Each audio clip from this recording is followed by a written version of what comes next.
Sir, to be specific lang para malinaw lang at hindi rin ho kami magkamali. Ito ho yung insidente na allegedly isang presidential son ang na-involve doon sa, ang hirap kasing sabihin, road rage na lang ho kasi may mga baril daw kung lumabas eh. It doesn't matter if it was a presidential son or not.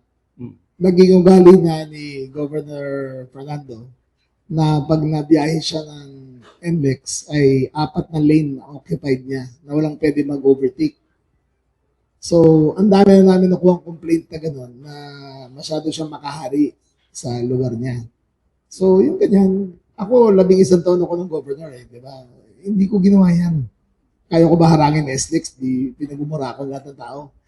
Sa kanya, sa NLEX, sinaharang na talaga. Siya lang pwedeng dumaan. Daig pa ang presidente kung bumiyahe.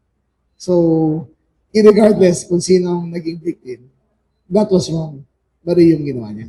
And based on that, kasama na yung insidente nung gabi ng araw ng Sabado, ano ho yung kaso kung meron man na maring kaharapin po ni Governor?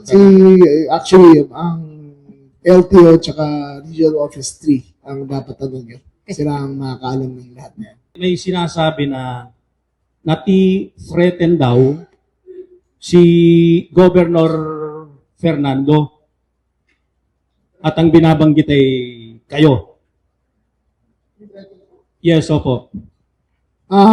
As far as I know, walang threat. Ang pina-examine ko lang yung firearms licenses niya. Kung ano ang valid ng hindi. But as far as that, wala kaming raid sa bahay, walang ganun. Ang binanggit daw po ninyo ay kaya naming kunin lahat ang mga baril, ipakuha lahat ang mga baril mo at yung mga sasakyan mo kaya naming ipa-impound.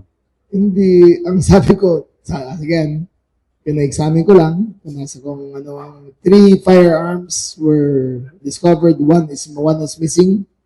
So, hinahanap namin. As far as after that, ang LTO na nag-conduct na investigation, I think lahat ng vehicles ay in-inspect. Pero after that, wala na akong ano.